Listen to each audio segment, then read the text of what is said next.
Oi, tudo bem? Eu sou André Bona, educador financeiro há mais de 10 anos e autor desse livro aqui, O Investimento Perfeito, que te ensina a investir independente do cenário econômico. Se você quiser mais informações, tem um link na descrição aqui no vídeo. Não se esqueça também de se inscrever no canal, ativar as notificações e já deixar o seu like porque você vai adorar esse conteúdo.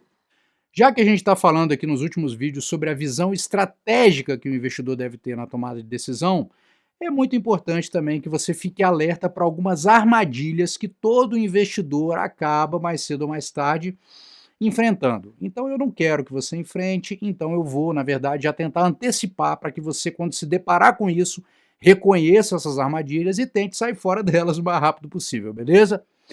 Bom, a primeira armadilha que eu encontro na tomada de decisão de investimentos, talvez seja a principal, é justamente a escolha de investimentos com o horizonte errado.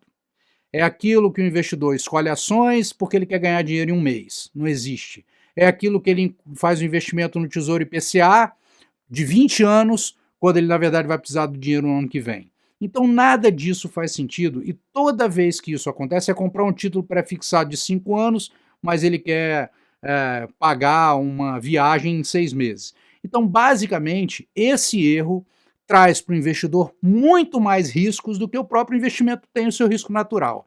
Então, esse é um erro comum, constante, e que se você evitá-lo, se você conseguir pular fora dele, você jamais vai, digamos, se sentir angustiado com seus investimentos, porque absolutamente nada que aconteça no mercado vai te surpreender. Isso significa que você vai saber o que acontece no futuro? Não, você não vai saber. Mas as ações oscilarem é normal, é da natureza das ações. Mas um título público oscilar, se ele tem uma data, se ele é um pré-fixado, e ele oscilar do dia que eu aplico até o dia que eu resgato, também é normal. Então, se eu sei disso, por que eu vou me expor a esse risco desnecessário e não levar até o vencimento? E não me planejar para levar até o vencimento, né? Então, esse erro é um erro principal. Isso acontece principalmente com investimentos especulativos. As pessoas ouvem falar, determinado investimento deu muito dinheiro no ano passado, então eu quero também, como se aquilo fosse repetir, mas é uma idiotice completa. Então, precisa casar os investimentos com os prazos corretos, e aí não vai ter surpresa, você não vai ser surpreendido e vai dar tudo certo. Um outro erro comum também demais, e inclusive é um erro que afeta não apenas os investidores, mas até os profissionais de mercado, que é, de certa forma, tomar as rentabilidades passadas com base para o futuro. Então, muitas vezes, as pessoas julgam um investimento, esse investimento vai ser bom para o futuro, olhando a rentabilidade passada. Não, você pode dizer que ele foi bom na rentabilidade que passou. Isso você pode dizer, pô, foi legal esse investimento aqui, mas você não tem garantia de que ele vai continuar sendo bacana para o futuro. Porque as condições que geraram a rentabilidade na economia, na empresa, formação e tal, não são as mesmas. Os dilemas agora são outros, enfrentados diferentes, outros concorrentes, outro desafio. Não é o mesmo mundo que você tira de um dia, coloca no outro e a empresa produz resultado. Então não dá para você esperar a mesma coisa. E tanto eu acho que esse aspecto afeta os próprios profissionais do mercado, que eu nunca, jamais eu vi um investidor chegar para mim e dizer assim, André, eu acho que o fundo de investimento tal é muito bom e acho que vale a pena investir nele se esse fundo não tiver uma rentabilidade excelente num intervalo, digamos, de 36 meses. Ninguém chega a um fundo horroroso nos últimos 36 meses, mas esse fundo é bom pra caramba, pode investir nele. Ninguém fala isso. Então isso mostra que a rentabilidade passada sempre é levada em consideração, inclusive nas sugestões de investimento.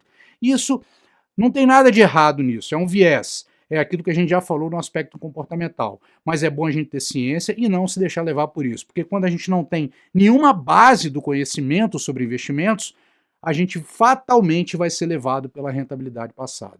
O ideal é que você escolhesse investimentos entendendo as características sem saber quanto rendeu para o passado.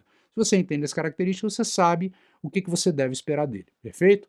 Uma outra armadilha comum também é quando um investidor promove um giro excessivo da sua carteira de investimentos. O que é isso?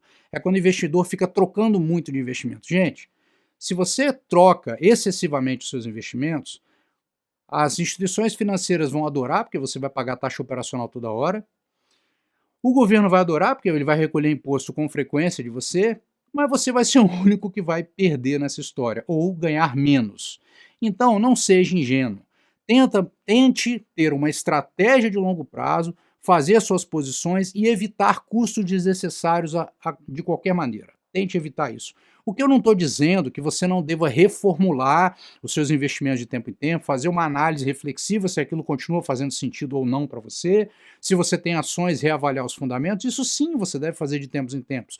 Mas cuidado para não promover um giro excessivo. E isso acontece com aquele investidor que eu chamo de investidor mão de alface, que é aquele cara que pega o investimento e não consegue segurar, porque a mão é de alface e fica mole, ele quer se desfazer do investimento.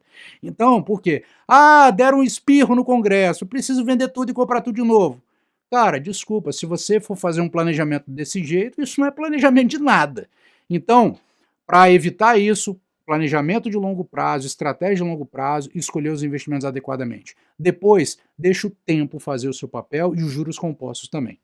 Um outro erro com frequência, que acaba gerando o giro excessivo da carteira, é achar que você precisa responder frequentemente às notícias do dia a dia. Gente, as notícias do dia a dia, na verdade, não são notícias, são coisas ali que a galera precisa que você clique para ter uma audiência e tal, mas não é relevante. Não é necessariamente relevante. Então, dentro da informação, dentro do que a gente recebe de informação, existe o ruído e existe a informação. Às vezes, de 100% do que chega de informação, só 5% é útil e 95% é lixo ou não interfere, não tem nada a ver com seus investimentos. Então você precisa se blindar emocionalmente para não poder cair num comportamento que toda notícia que sai você acha que você tem que responder com algum movimento de mercado. E isso não leva a lugar nenhum. Isso vai gerar o giro excessivo de carteira, você vai ficar perdendo dinheiro com taxa operacional, impostos, e você vai ficar correndo atrás do rabo. Isso não faz sentido. Então, muitas vezes, isso não significa que você não possa gostar dessas notícias e tudo, mas aí é meio entretenimento, é porque você gosta, mas não vincule isso à sua estratégia de investimento. Tudo bem, não vincule a isso, entendeu? Então tenha a sua estratégia, porque muitas vezes não fazer nada é o melhor que você precisa fazer para a sua carteira de investimentos. Então, por fim, falando isso tudo que a gente colocou como as principais armadilhas aqui, repare que nada tem a ver com o mercado, nada tem a ver com taxa de juros, nada tem a ver com nada, só tem a ver com o seu comportamento. Então vou te falar, te dar um papo reto agora. Por favor, não atrapalhe os seus investimentos. Um grande abraço e até o próximo vídeo. Você já me segue no Instagram? Então dá uma acompanhada lá que tem muito conteúdo bacana para você.